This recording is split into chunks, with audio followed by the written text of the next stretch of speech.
Assalomu alaykum azizlarim, birodarlarim. Mana videoni bitta ko'ringlar-da. Hammaga xayrli kun o'rtoqlar. Kun qizigandan qiziyapti. Kuni kecha ijtimoiy tarmoqlarda favqulodda vaziyatlar vazirligi tomonidan MCS deymiz. Odamlarni uyma-uy yurib, karnay orqali diqqat. Ya'ni mana shunday ruhda zarurat bo'lmasa ko'chaga chiqmanglar, chunki 45-47 daraja issiq bo'lishi kutilmoqda va bu xavfsiz emas mazmunidagi bir videoga ko'zim tushdi. Yangiyo'l tumani favqulodda vaziyatlar bo'limi ogohlantiradi.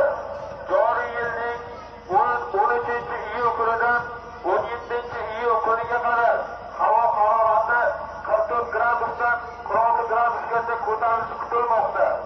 Shu munosabat bilan soat 12:00 dan 16:00gacha zarurat bo'lmasa ko'chaga chiqmaslikni, ayniqsa bolalaringizni issiqda qoldirmasligingizni hamda quyosh ta'sirida qolgan oziq-ovqat va ichimlik mahsulotlarini iste'mol qilmasligingizni so'rab qolamiz. O'zingiz va yaqinlaringizni salomatligini asrang. Sizlarga respekt, sizlarga rahmat aslida. Odamlarni mana shunday ogohlantirganingiz uchun, ammo bunday ogohlantirish bilan chiqishi kerak bo'lgan qolgan tashkilotlar qani? Qayerdasizlar? Nima uchun to'g'ridan-to'g'ri quyosh nuri ostida bo'lish inson salomatligi, xususan inson terisiga zarar yetkazishi mumkinligi va alohida holatlarda teri raki, teri saratonini chaqirishi mumkinligi haqidagi bayonotlar qani? Nega jimsizlar? Nega gapirmayapsizlar? Qani tashabbus? Qani mavsumiy, ya'ni arzonlashtirilgan yoki mutlaqo ma'lum bir oylar davomida tekin bo'lish kerak bo'lgan tonirovka borasidagi tashabbus qani? Shunchalik baribirmi sizlarga?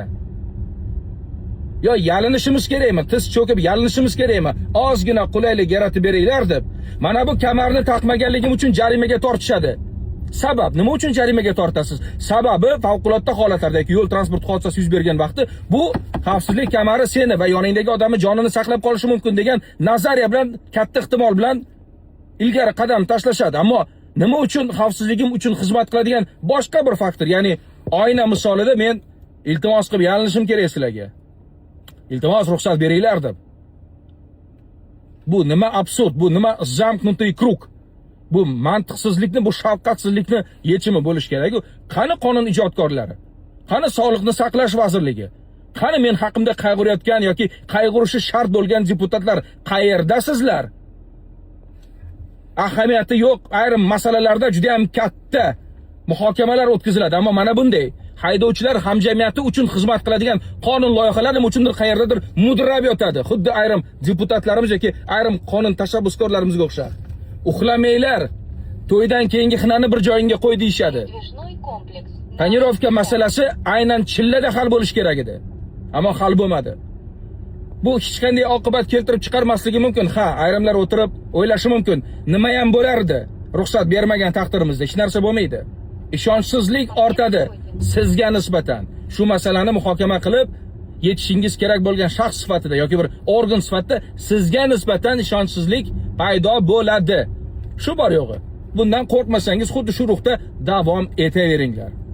Kuninglar yaxshi o'tsin. Yo'lda harakatlanayotgan haydovchilarga salomatlik tilab qolaman. O'zimizni o'zimiz imkon qadar saqlashga harakat qilamiz. Boshqa yordam bo'lmaydi. Yoki bo'lmasa kerak, yana bilmadim. Mana azizlar, shu insonga respekt. Mana siz bilan bizni o'ylab harakat qilyapti. Tanijoni sog' bo'lsin. Bu gapirayotgan gaplar ish qilib kerakli joyga yetib boramikin? Yo bular ko'zim ko'r, qulog'im kar deb yo'q olishamikin? Qani rezultatni ko'ramiz. Shu video tarqalishiga hissalarini qo'shib qo'yasizlar degan umiddaman. Sizlar bilan shu katta og'alaring. Alloh rozi bo'lsin. Yaxshi kunlarda ko'rishaylik. Omon bo'linglar.